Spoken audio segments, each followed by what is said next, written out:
அனைவருக்கும் வணக்கம். TNPC departmental examination May 2025 code number 172 இந்த தமிழ்நாடு கவர்மெண்ட் ஆஃபீஸ் மேனுவல் டெஸ்ட்டுக்கான ஒரிஜினல் கொஷின் பேப்பர் வந்து நம்ம பார்க்கலாம். அதே போன்று நிறைய பேர் வந்து அலவுடு புக்குக்கான பிடிஎஃப் வந்து கேட்டிருந்தாங்க. இப்போ அந்த டிஸ்கிரிப்ஷனில் வந்து நம்ம பிடிஎஃப் லிங்க்கை கொடுத்துருக்கேன். எல்லாருமே தேவைப்படுறவங்க அதை வந்து பிரிண்ட் அவுட் எடுத்து அட்டஸ்டேஷன் வாங்கிட்டு போயிடுங்க. இதுவே வந்து உங்களுக்கு எலிஜிபிள் புக்கு தான்.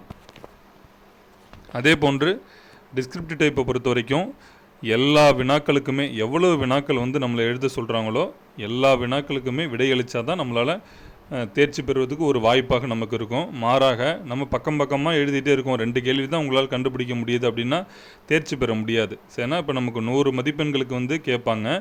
நம்ம மினிமம் 45 மதிப்பெண்கள் எடுத்தால் மட்டும்தான் தேர்ச்சின்னு வரும். நமக்கு வந்து மார்க் வராது ரிசல்ட். அப்போ பாஸாக ஃபெயிலா அப்படிங்கிறது தான் வரும். அப்போ நம்ம வந்து முடிந்த அளவுக்கு மேக்ஸிமம் கொஷின்ஸ் வந்து அட்டன் பண்ணாலே போதும். நீங்கள் பக்கமெல்லாம் எழுத வேணாம். புக்கு நேம் எழுத போகிறோம், பேஜ் நம்பர் எழுத போகிறோம், பேரா நம்பர் எழுத போகிறோம், சுருக்கமாக விடையளிக்க போகிறோம், அவ்வளவுதான். இது மட்டும் எழுதினாலே போதும். நம்ம எளிமையாக இந்த 172 பேப்பரை வந்து கிளியர் பண்ணலாம். இப்போ வந்து நம்ம ஒரு மாடல் கொஷின் பேப்பர் 100 மார்க்குள்ளதை வந்து பார்த்துடலாம்.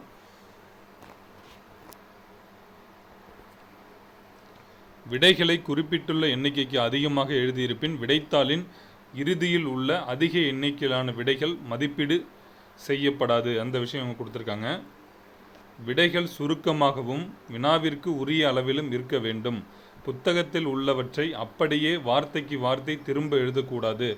இக்குறிப்பு புத்தகங்களுடன் எழுதும் தேர்விற்கு மட்டும் பொருந்தும். வினாக்களில் சந்தேகம் இருப்பின் ஆங்கில வடிவில் கொடுக்கப்பட்டுள்ள வினாக்களை இறுதியானதுன்னு கொடுத்துருக்காங்க. முதல்ல நமக்கு வந்து 4 மார்க் கொஷின் நல்லா பாருங்கள். 4 மதிப்பெண் வினாக்கள் வந்து 6 × 4 24. எவையேனும் 6 வினாக்களுக்கு மட்டும் சிறு குறிப்பு வரைகன்னு கொடுத்துருக்காங்க. முதல் வினா பாருங்கள், டிராஃப்டிங் பற்றி எக்ஸ்பிளைன் பண்ண சொல்லியிருக்காங்க. அதாவது வரைவு எழுதுதல் பற்றி குறிப்பு வரைக. அடுத்த இரண்டாவது வினா, கோப்பு கட்டுகளை ஆட்சியர் வீடு அல்லது முகாமிற்கு அனுப்பும் பொழுது பின்பற்ற வேண்டிய வழிமுறைகள் யாவை?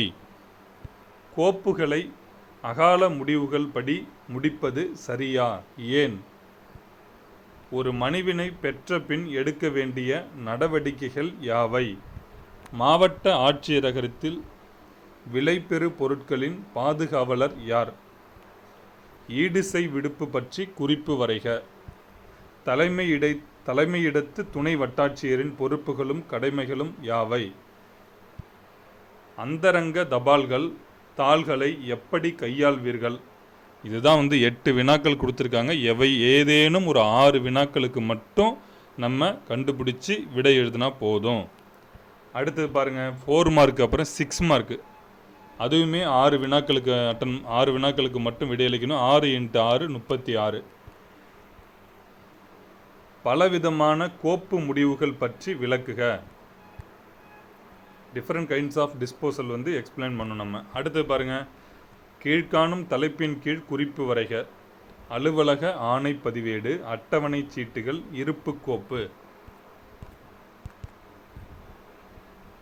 கீழ்காணும் தலைப்புகளின் கீழ் குறிப்பு வரைக. வருகை பதிவேடுகள் பராமரிப்பு, தாமத வருகை, சில்லறை விடுப்பு. அடுத்த வினா, வட்ட அலுவலக அமைப்பு முறை மற்றும் நடைமுறைகளை பற்றி விளக்குக. அலுவலகங்களில் மேற்கொள்ளப்பட வேண்டிய தீ தடுப்பு நடவடிக்கைகள் பற்றி விளக்குக. அலுவலகத்தில் பொதுவாக கடைபிடிக்க வேண்டிய ஒழுங்கு முறைகள் யாவை? கூட்டம் நடத்த வேண்டி தயார் செய்யப்பட வேண்டியவை பற்றி குறிப்பு வரைகன்னு கேட்டிருக்காங்க. அடுத்தது முக்கியமானது 4 10 மார்க்கு. நிறைய பேர் வந்து என்ன செய்கிறாங்க அப்படின்னு கேட்டிங்கன்னா 4 மார்க்கெலாம் எழுதிடுவாங்க, 6 மார்க்கும் எழுதிடுவாங்க. ஆனால் 10 மார்க் ஒன்று கூட நீங்கள் அட்டன் பண்ண மாட்டீங்க. 10 மார்க்கில் தான் இருக்குது நமக்கு, சரிங்களா? 10 மார்க் முடிந்த அளவுக்கு 4 கொஸ்டினுமே அட்டன் பண்ணிவிடுங்க.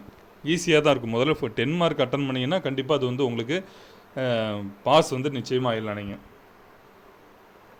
முதல் வினா எவையேனும் 4 கொஸ்டினுக்கு மட்டும் ஆன்சர் பண்ணோம். அலுவலக நடைமுறையினில் பராமரிக்கப்பட வேண்டிய பதிவேடுகள் யாவை? அவற்றை பற்றி விளக்குகன்னு கொடுத்துருக்காங்க. என்னென்ன ரெஜிஸ்டர்லாம் நம்ம பயன்படுத்தணும் அதை பற்றி ஒரு விளக்கம் வந்து கொடுத்தா போதும். கீழ்காணும் தலைப்புகளின் கீழ் சிறு குறிப்பு வரைக. முதலாவது, நடப்பு கோப்பு மற்றும் அதன் அமைப்புகள். துப்பாக்கி லைசன்ஸ் புதுப்பிக்கும் விண்ணப்பங்கள், நேர்முக கடிதங்கள். அடுத்தது பார்த்தீங்கன்னா வருவாய் கோட்ட அலுவலகத்தின் அமைப்பு குறித்து விளக்குக, அலுவலக நடைமுறைகள் குறித்து விளக்குக. இதெல்லாம் உங்களுக்கு பார்த்தா 3 கொஸ்டின் கொடுத்துருக்காங்கன்னா சைட்லேயே ஒவ்வொரு கேள்விக்கும் எவ்வளோ மதிப்பெண்கள்னு கொடுத்துருப்பாங்க. நான் சொல்லலை.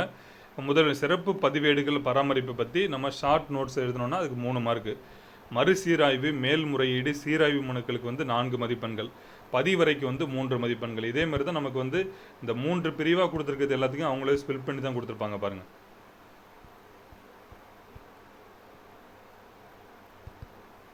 அது 4 மார்க் 6 மார்க் எல்லாத்துக்குமே சைடில் உங்களுக்கு இப்போ 3 வினாக்கள் இருக்குன்னா 3க்கும் எவ்வளவு மார்க் அப்படிங்கிறத பிரித்து கொடுத்துருக்காங்க.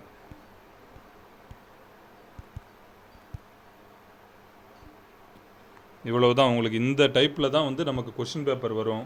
அதனால் முடிந்த அளவுக்கு வரவிருக்கக்கூடிய இந்த மே 2025 டிபார்ட்மெண்ட் எக்ஸாம்லேயே யார் யாரெல்லாம் விண்ணப்பம் செஞ்சுருக்கீங்களோ நீங்கள் எல்லாருமே ஈஸியாக கிளியர் பண்ணிடலாம்.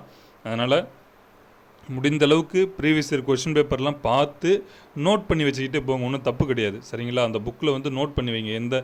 ஏற்கனவே ஒரு 2-3 வருஷம் கொஷின் பேப்பர் மட்டும் பார்த்து ஓரளவு நீங்கள் நோட் பண்ணி வச்சுக்கிட்டிங்கன்னா கண்டிப்பாக அது உங்களுக்கு ஒரு உதவியாக இருக்கும் அங்கே போயிட்டு. ஏன்னா நமக்கு டைமிங்னு பார்த்தோம்னா 2.5 மணி நேரம் எக்ஸாமு.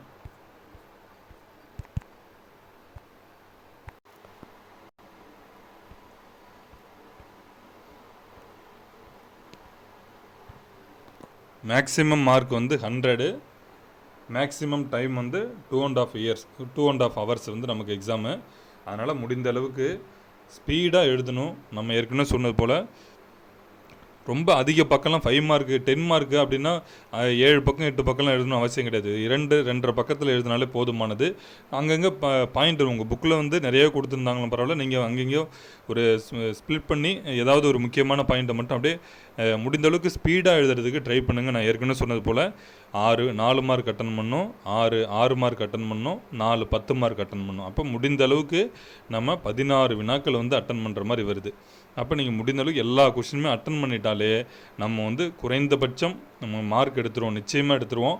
நம்மளுக்கு ரிசல்ட்டு பார்க்கக்குள்ள பாஸ் அப்படிங்கிறது வந்துடும். அதே போன்று டிஸ்கிரிப்டிவ் டைப்பு மற்றதில் இருக்கிறதுக்கு 152 இருக்கட்டும், 124 இருக்கட்டும், அதில் அப்ஜெக்டிவில் முதல்ல நம்ம கிளியர் பண்ணால் தான் டிஸ்கிரிப்டிவ் எவாலுவேட்டே பண்ணுவாங்க. நிறைய பேருக்கு அது தெரிய மாட்டாங்குது. அப்ஜெக்டிவில் ஓரளவு நல்ல மார்க் எடுத்தால் தான் டிஸ்கிரிப்டிவில் எழுத முடியும். அதே போல் நீங்கள் ஒன்ஸ் அப்ஜெக்டிவில் நல்ல மார்க் எடுத்துட்டிங்கன்னா தேர்ச்சின்னு வந்துட்டாலே டிஸ்கிரிப்டிவில் நீங்கள் ஆவரேஜாக எழுதியிருந்தாலே கண்டிப்பாக அவங்க மினிமம் பாஸ் மார்க் கொடுப்பாங்க. ஆனால் நான் சொன்ன மாதிரி எல்லா வினாக்களுக்குமே எழுதியிருக்கணும். அது ரொம்ப முக்கியமாக அவங்க எதிர்பார்ப்பாங்க. ஏதாவது உங்களுக்கு ஏன்னா இப்போ நம்ம 172க்கு ஒரே ஒரு புக்கு தான், பிரச்சனை இல்லை. ஆனால் இதுவே 152 124க்குலாம் பார்த்தோன்னா நிறைய புக்ஸ் இருக்குது. எல்லா புக்குமே நம்மளால் ஏற்கனவே டிஎன்பிசி வெப்சைட்லேயே இருக்குது. நம்ம கூட ஒரு வீடியோவில் சொல்லியிருந்தோம். உங்களுக்கு தேவைன்னா மற்ற ஆசிரியர்களிடம் கேட்டு பாருங்கள். இல்லை நீங்கள் எந்த டிபார்ட்மெண்ட்டில் ஒர்க் பண்ணுறீங்களோ அவங்கக்கிட்ட கேட்டு பாருங்கள், ஆல்ரெடி பாஸ் பண்ணவங்ககிட்ட. அப்படி இல்லையா டிஎன்பிசி வெப்சைட்லேயே இருக்குது. அந்த புக்கை முடிந்த அளவுக்கு பிரிண்ட் அவுட் எடுத்துகிட்டு போங்க. அதில் என்னென்ன பேஜஸில் நிறைய பேஜஸ் இருந்தாலும் previous year question paper analysis பண்ணி பார்த்தாலே போதும். அனைவருக்கும் மிக்க நன்றி.